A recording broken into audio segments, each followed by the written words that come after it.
Well, hello there, and welcome to episode 28 of the podcast, Jump Into Success.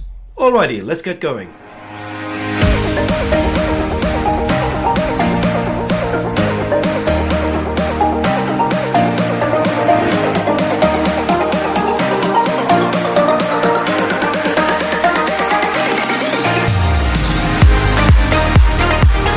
Alrighty, here we are, episode 28 of the podcast, Jump Into Success. And boy, have we been jumping into success all over the place this week.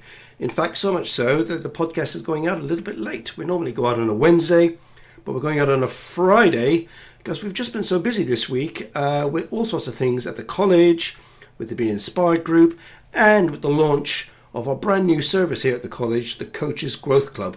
We had a big launch event on Wednesday, which is really the real reason why we didn't get the podcast done, because we had just like 30 odd people register. It was really busy. Fantastic event.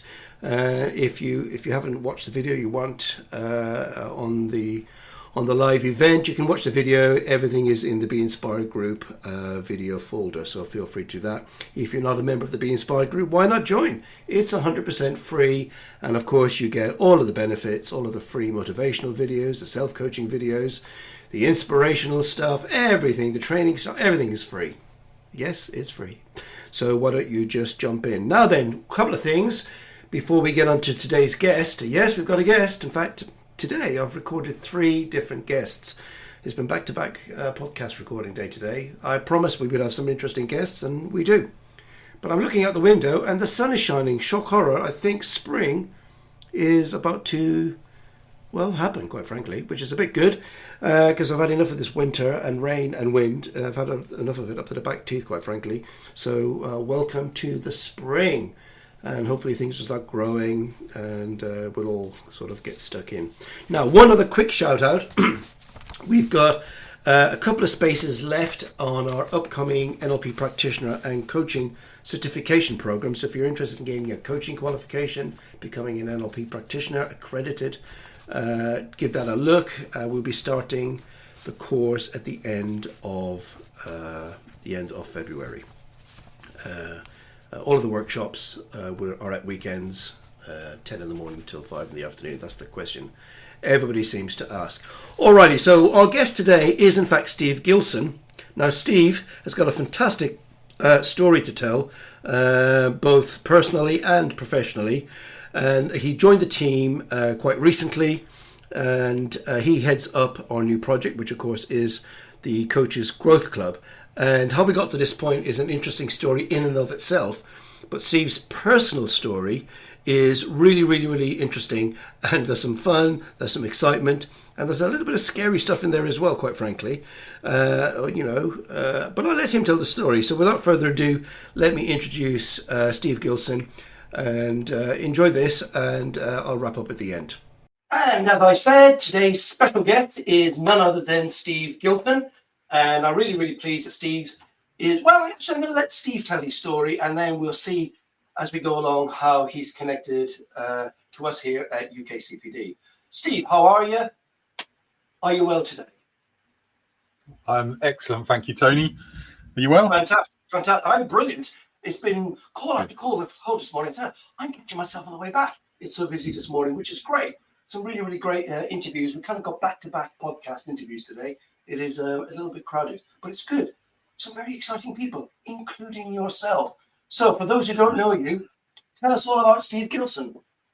Okay, where do you want me to start? Right back at the beginning or recent? Yeah, reasonable. Reasonable far back, yeah. More than yesterday.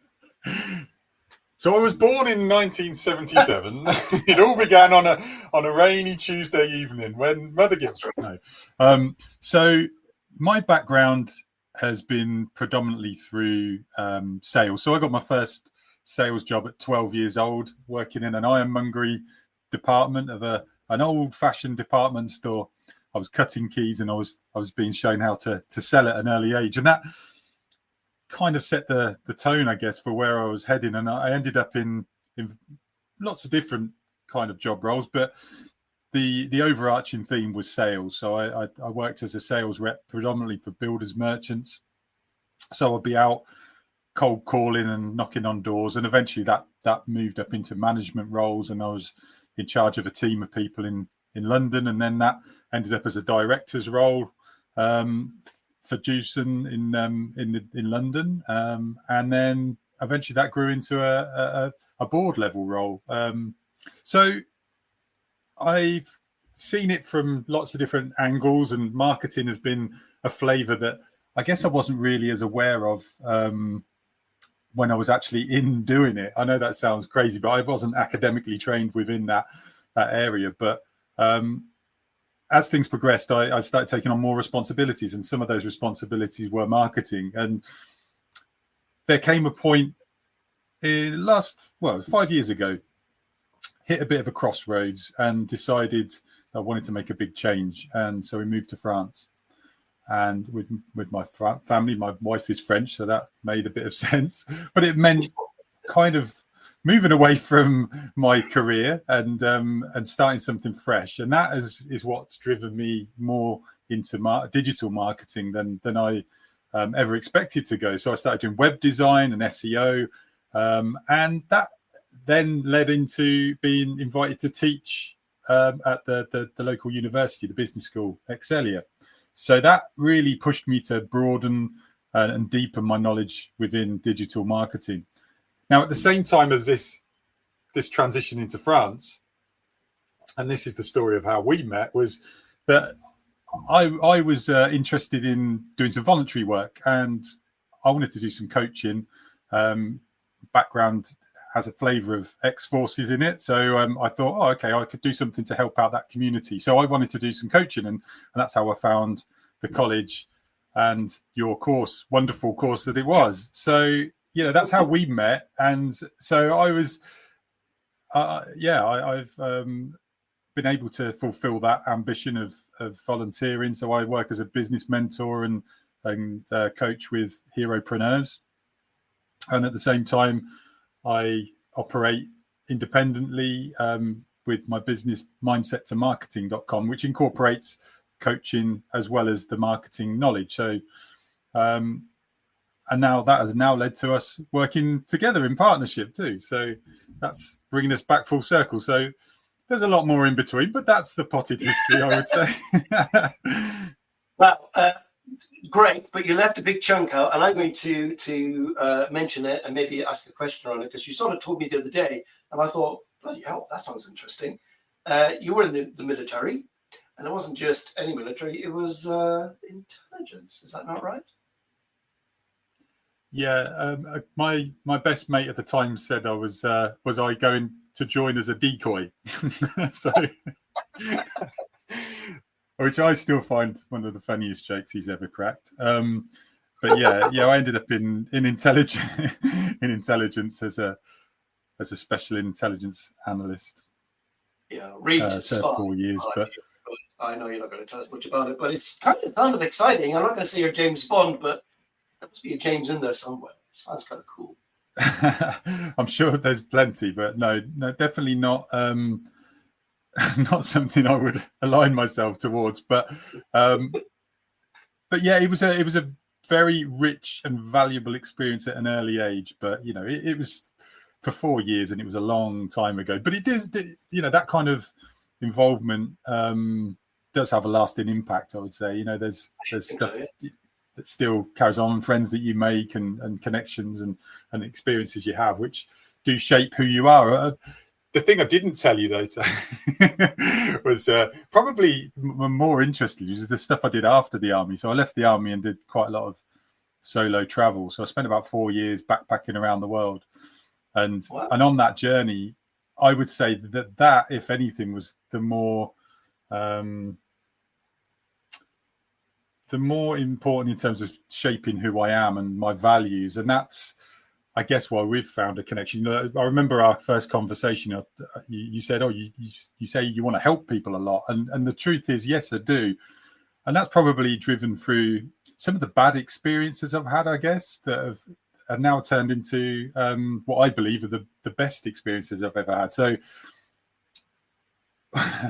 it started off with I impaled myself on a metal railing. Ouch. Yeah.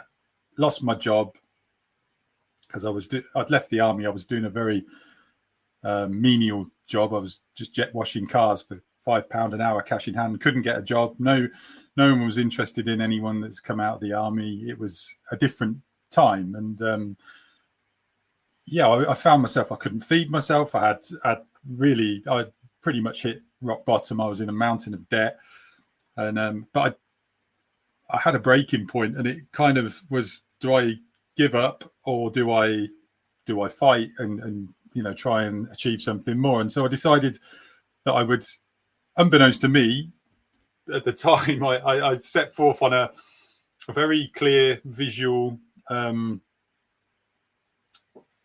dream, I guess, and that was to travel the world. So even though I had a mountain of debt, and we're talking, this is going back quite a number of years, it was around about 10 grand's worth of debt. So crippling in terms of couldn't pay enough to keep my head above water. So it seemed like an impossible goal, but I ended up taking on 3 jobs. I was working 70, 80 hours a week, clambered my way out of that hole. I won a holiday to Australia and a year's supply of Fosters, because it was through Fosters, managing to leapfrog me into travel. And during that, so I got 6 months into that trip, and it was a round the world trip. And I started off in New York, ended up going to Fiji and then New Zealand, Australia, and I got to Indonesia, and I ended up going blind. So I lost my sight in my left eye. Got medevaced. Yeah, it was not what I was expecting. And yeah, obviously it threw all my plans off. The long story short on that one was I got medevaced. I've managed to get back to Bali. I was on this remote Indonesian island. I managed to get back to Bali to a hospital, and they told me I was never going to see out the eye again, and there were plans to remove the eye and things like that. And I was just completely discombobulated because I was on my own as well. And then eventually got medevaced to Singapore, and I stayed in hospital there for a few weeks. Had some pretty awful treatment, like regular eye injections. Let's just leave it at that in case anyone's squeamish. But some pretty serious stuff to confront. And then I got sort of medevaced back to the UK. I was sort of launched back into my old life, kind of head in a spin, not really knowing what to do. Yeah. So that was the second major accident that kind of made me stop and think about life and how I was dealing with it. And then, so I managed to dust myself down a little bit, accepted the fact I'd lost the sight in my eye, but then, and I was at Moorfields Eye Hospital, and they told me again, you've lost the sight. We can keep the eye, but you're not going to see out of it again. Okay, fair enough. Actually, it's quite impressive how your dominant eye overtakes. And so I was like, okay, I can live with this. Then miraculously, 9 months later, my sight started to come back. So that had a profound impact on me and my belief system too. I mean, it never recovered fully. I've got a heavily scarred cornea, but the fact is, with the use of a specially made contact lens, I've now got my vision back, which is completely bonkers from my point of view. So I dusted myself down, managed to get back into another job and a sales role, and that was all great, earned a bonus. But I was determined to finish my round the world trip. So I went back out traveling, went back out to Thailand. And then within the space of 3 weeks, I'd had a motorbike accident. I had a near-death experience. I was drowning in Whitewater Rapids. I got rescued out of a river. And it was at that moment I had such a profound experience, because I that's it. My number was up. I literally saw the life, the bit where people say your life flashes before you. Well, yeah. I kind of gave up. I knew that was it. It was over, and but I didn't want it to happen. I was keen to survive, and as you are, and miraculously, I got rescued out of this river, and then I got dengue fever, so I was paralysed in my legs, and I couldn't walk. And so at that point, this was all in space of 3 weeks. And this is just literally after coming back out traveling. So I thought maybe I'm not meant to travel more. Yeah, I mean, there's a flavour here. Stay at home. It's dangerous. Yeah, that's been kind of a recurring theme. But so I decided to go back for a bit to regroup, and but then I did go back out traveling, and thankfully I didn't have any more life-threatening injuries or problems. But those experiences really did shape me and made me stop and think in depth about why they happened, what I was doing, and how I could be a better human.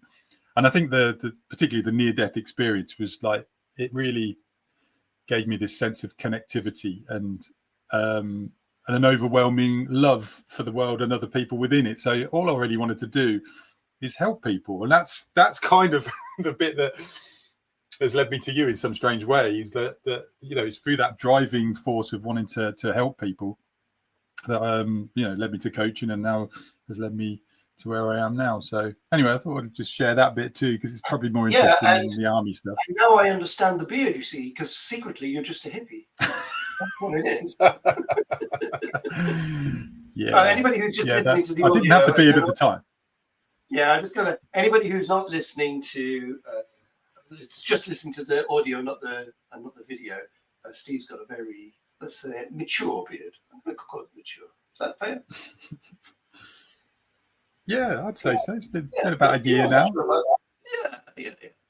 Good. Well, fantastic. And we're glad that we did.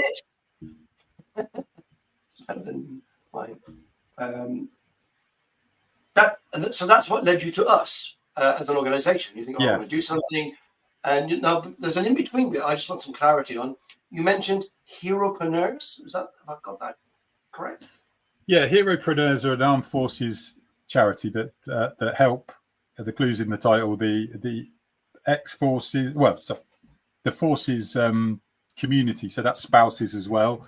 That helps them to develop their entrepreneurial dreams by providing mentorship through business mentoring, and there's a group of other mentors that have got a varied experience levels. Some are from startups, and generally we're all ex-forces or got some sort of strong connection. It could be the children of someone within the forces or family member. And so I've got 3 or 4 mentees that I meet up with every month or so, and we go through trying to help them realize their business dreams, whatever they might be, or wherever in the world they might be, because obviously there's a lot of need within the spouse community, because they often get relocated and then they can't work where they were working, and they've got to port their role somehow. So they tend to they sort of are more likely to be setting up a smaller business online and things like that. So I've been helping out people with things along those lines. Really interesting. So you're helping people set up the business, which is, you did our course, NLP practitioner and coaching certification program. And then we got into a conversation, and we were looking for somebody to partner with to help our graduates build their practice and their business. And we got into a conversation, and you said, well, actually, this is some of my background. And I thought, wow, it's like heaven sent, because we were looking for somebody, and we'd spoken to so many people, and a lot of it was snake oil nonsense. Not everybody. There was a couple of really interesting people who we're still in dialogue with, but you really stood out because you were one of us. You were a graduate, a college member, and so you put a program together for us, partnering with college. Why don't you just tell us a little bit about that for anybody who's listening? Yeah, so I touched on it before. The need for me to set up and start my own online business really drove me to understand in detail about how to create a website, how to I suppose that's the point, right? So I started off thinking I just need to make a website, and then I realized that actually that's all great, but if your website doesn't get found, you're wasting your time. So that led me to learn about SEO, and then I started to realize, well, actually I need to know a bit more about how to market myself online, and so from that point, really, there was so much that I realized I needed to become more resourced within and more skilled within. that in order to run an online business, that I developed those skills, and I spent the time learning how to be better at those things. And as I said, I got then this opportunity to teach, which really made me go deeper and wider in those subjects, in order to be able to teach them efficiently and proficiently, I should say.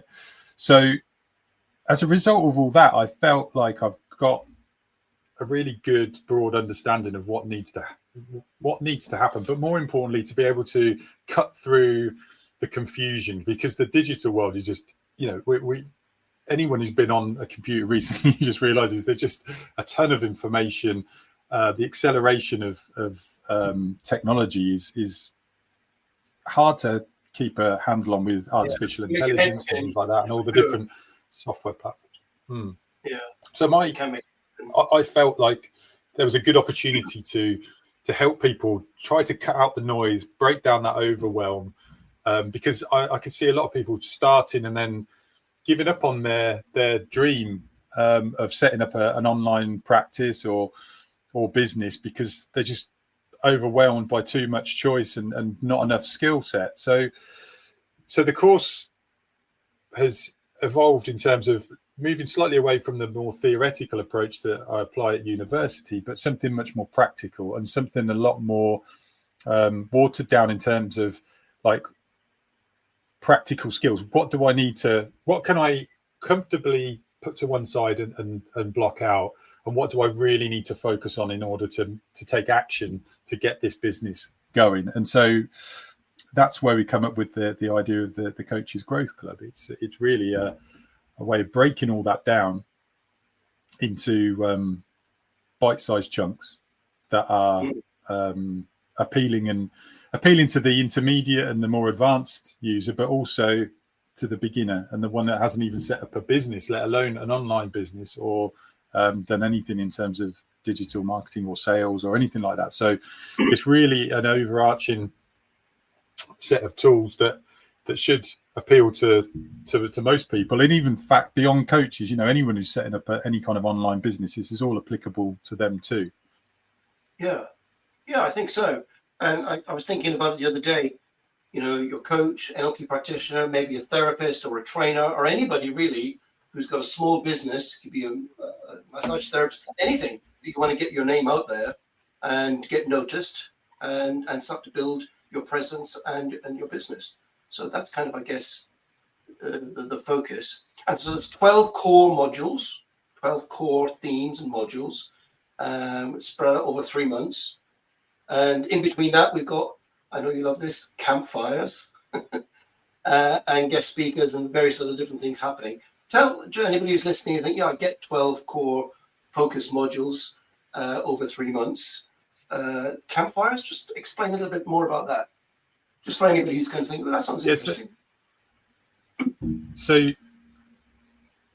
during the course of my learning, I paid particular attention to people that have run online communities.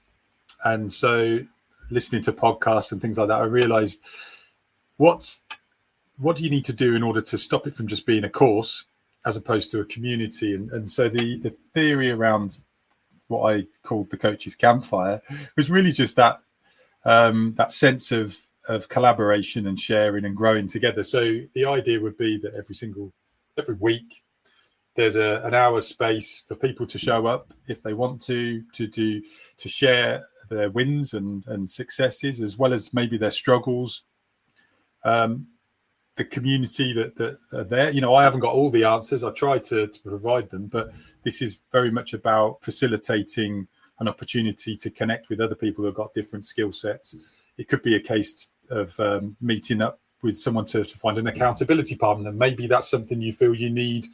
I find that that's particularly useful for me. I meet up regularly with peers to keep me on track and to help them stay on track. So it's very much around sharing knowledge, sharing wins and losses, and feeling like you're not alone. And that was again partly driven through the course that I did with you, Tony. It was, we created a nice network of people that I still communicate with almost daily, and it's through that level of support, and even on a practical level, you can't get away from the fact at some point, if you're going to be trying to grow a business online, you need a community of people that are supporting you around. So if you're creating any kind of digital content, you find that your group, they're your supporters, they're your fan club, and you each support and share and comment on posts, and that helps you beat the algorithm and get through to the people that don't know you yet. So it's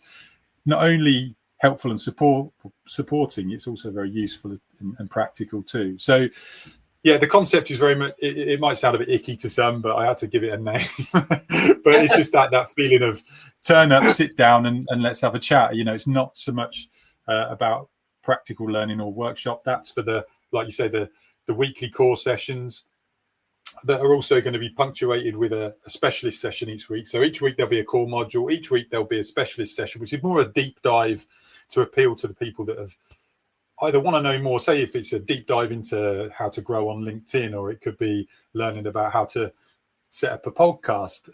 But it could be something a little bit more advanced, something to do with SEO. Say you've been, you're a little bit further down the road. You've been running your business for a couple of years, but you just want to increase, and how to do that. So there'll be stuff for everybody really, but there'll be 3 sessions a week. So there's one core module, one specialist module, and then the campfire. Yeah. Now, I have to say, having looked at the whole, we've gone over it a few times now, it's so much information, it's so rich, and it's so content dense, it's extraordinarily powerful. And, I look back at my sort of 27 years now as a coach and then as a trainer. If I had some of this information back then, I think I'd be a billionaire by now, because back then there was none of that. And, I had a website, when I had one, but we didn't have one before. There weren't websites. That's how long I've been around. But it's fairly basic. And of course, you can probably count the websites that were applicable on a couple of hands, whereas now there's lots of websites. So all of that stuff about getting seen and having your avatar, and you're clear about your message to your client, all of that kind of stuff is super, super important.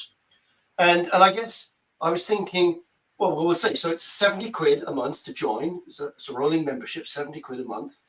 And we worked out that it was £2.23, which is less than a cup of coffee in one of the high street coffee shops. So it's nothing compared to the value that has been provided by the group. Did you want to add anything else to that? Yeah, I think the other thing is just like I said, some of my values are around having an ethical approach to marketing. So I want that to come across too, in terms of this is designed to be risk-free, in sense of if you don't like it, that's fine. You're not bound by any time limit or contract. It's dead easy. You just quit. and I see it as my challenge to make it engaging enough and interesting enough and resourceful enough to keep you interested and to keep you finding value within it. So I just really wanted to add that it's a risk-free option, and I can guarantee that it's worth 70 quid for the amount. If you turn up to every session, then you're going to get value for money. It's worth way more than that, let's be honest. Great. Okay. So anybody watching the video or listening to this, we're going to put the links to all of that in the show notes, so you won't have any difficulty finding it. Now, Steve, we ask all of our people that we have on the podcast the following 3 questions. So are you ready? Because these are very, very important. Now, the last podcast person I had first thing this morning, I asked for his favorite personal development book, and he ended up giving me 4 or 5. There was no stopping him. So, oh, wow. Really? I know. So, and I hadn't heard of some of the books, and that was interesting. And I live in a library. So your favorite personal development book? So my favorite personal development book, it's now you've asked me again, it's more debatable, but I'd say The 7 Habits of Highly Effective People, even though that originally put me off the title, but once I read it, and again that was a book recommendation from the course, I really saw how many things I'd learned through the NLP and coaching were were derivatives of the messages that were coming out there. I particularly liked the section on principles and how you guide yourself through principles, because as I've alluded to, that's something that I find very close to my heart, and I suppose that resonated with me in particular. So there's so much useful stuff in there. I'm not saying everything is exactly what you need to thrive and to do well, but you'd be hard pushed to find a better example of a model. I agree. I'm forever quoting it, Covey in particular, 7 Habits of Highly Effective People or Successful People. I recommend it 100%. It is a life-changing book if you apply some of the principles, especially sharpen the saw. Benefits of personal and professional development. Okay, favorite coaching or NLP model? Yeah, I think the one that I always come back to is A Process. All right. I think I like in particular the dive into. I just find it's like everybody, you have something that works for you, and I just find it the most fluid. And I like the focus on resources, the fact that it's all well and good having an intention and a strong intention, but you've really got to look ahead down the line and see what you're going to need in order to fulfill the goal. And I like the exploration in terms of understanding what's there to give confidence, but what's not there, and to be honest about that at the beginning so you can do something about it. You don't get tripped up further down the line. So yeah, I'm a fan of A Process. Well, that's interesting. So for people who are not familiar with this A Process model, my mentor, many 30 plus years ago now, I'm guessing, taught me that, well, a version of it, and we've kind of developed and changed it, I guess, over the years to what we now deliver on our program. So that's interesting. You picked that one. Really, really good. Favorite motivational or inspirational quote, if in fact you have one? Yeah, I do. I do like quotes, and one that sticks with me at the moment is wherever your fear is, there is your task, or where your fear is, there is your task, by Carl Jung.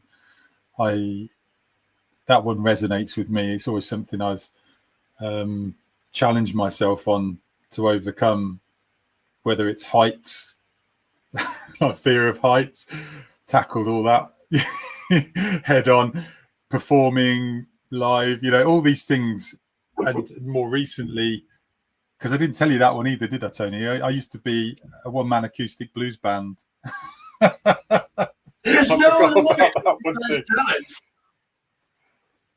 Yeah. A one-man band, blues music? Yeah. I was, so I decided I wanted to play the guitar quite late. I didn't really pick it up properly. I always had a guitar around, but never did anything with it. And then at 27, I decided, right, that's it. I'm going to do this. And I'm going to play enough to be able to write my own music and sit in a pub and make people dance and sing. That was my goal. Nothing more, nothing less. And I managed it. So as I started playing, I realised I needed a bit of a backup, and I started tapping my foot as I was playing the guitar. And then I thought, I may as well put a cymbal under that. And then I was like, well, actually, may as well put a hi-hat under that, or maybe put a bass drum under the other one. And I realised, and I played harmonica as well. So I started putting the harmonica on the rack. And then before I knew it, I was singing my own songs, playing along. And and so I did, I did many a gig in London. I used to get the nickname, what was it, Gigatron, because I used to do something like that. I used to work for this agency where they're called bar bands, and you basically play for nothing, set up in a pub in London and just go for it. And there'd be like 3 or 4 people in there. They preyed on the fact that you were an aspiring musician, and you'd be on that circuit until you could get enough of a following to start getting some paid stuff. So I did a lot of that. So I just literally have to turn up in a corner of a pub, often with a really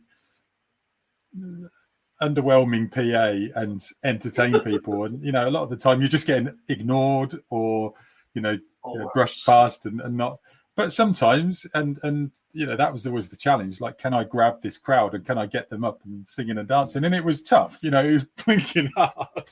I won't make out it wasn't anything, but it was a good experience, and I had a wonderful time doing it, and had some success. I got a residency up at the Edinburgh Fringe once. That was and I did do some paid stuff, and I even ended up. So there's another story. I even ended up on the bill at Glastonbury. I was on Hold the phone. a viral video. I was in a viral video that got 659,000 views. I was on MTV, all sorts of things, but none of it. It all sounds so much better than it actually was. I was a bit part. I was like this tiny little element of it, but I was riding the coattails of other people's success. It wasn't all solo stuff. I was joining bands playing harmonica and stuff. So, but it was a fun ride. Wow, that's good. So you could have been like Ed Sheeran. You just went traveling instead. Well, funny you should mention that. I was actually on the same lineup as Ed Sheeran. So he was doing the same thing as me. So there was lots of people doing open mic nights and stuff. And it was at the same time when he was. So there was this one girl, Jess, who used to organise these open mic nights, and Ed Sheeran was. Yeah, I wasn't actually on the same night as him, but I knew that he was doing it because when he got famous, she started posting stuff on Facebook, and so we didn't actually cross paths directly. But I was like, oh wow, yeah, that's quite amazing. Yeah, good for him. Well-lived life by the sounds of it. Got to cram it in. Yeah, I'll say. And now we're cramming it in with all this training and supporting other people to develop their business, which is super important because if there's one thing, the word of the moment in the United Kingdom is growth. Be it something small or even an airport runway at Heathrow. Who knows? But growth. So all of it will matter, I'm quite sure. Steve, it's been brilliant having you on for the podcast. I really appreciate it. I'll put the link to both yourself and to obviously the program in the show notes. Anything else you want to add before we wrap up? Nothing strikes me, no, other than to say thank you for having me, and onwards and upwards. It's onwards and upwards. Don't hesitate if you have any questions, or if anyone wants to get hold of me. You can see you've got my Instagram handle there under my name, so that's at Steve_Gilson. That's with 2 L's X. So happy to answer any questions about the Coaches Growth Club and to try and give you some confidence, whether it's for you or not. But get in touch, or with Tony. I'm sure you can also field any questions if you in touch with him already. But look forward to starting really. So we're kicking off on the 12th of February. That's right. And first big talk, 12th of February. Onwards and upwards from there. So if you're listening, be sure to get in touch if you've got any questions or get registered. It's all happening on the 12th. Steve, thanks very much. And we'll speak again very, very soon. Bye for now. Thanks. Bye, Tony. Okay, so there we have it. I'm sure you'll agree. Really, really interesting personal story. And once again, I recommend the Coaches Growth Club. If you're at that point where you're thinking, how do I start a business? How do I start my practice? How do I get online successfully? All of those type of things. The Coaches Growth Club is for you. Now, I will say, apologies about some of the sound quality on my end. It looks like the microphone wasn't plugged in right some of the time. I must have pulled it out with my excitement. Never mind. Alrighty, that's what we've got for you today. I will catch you on the next podcast. Some really, really great interviews coming up. So be sure to subscribe. Take care of yourselves. Bye for now.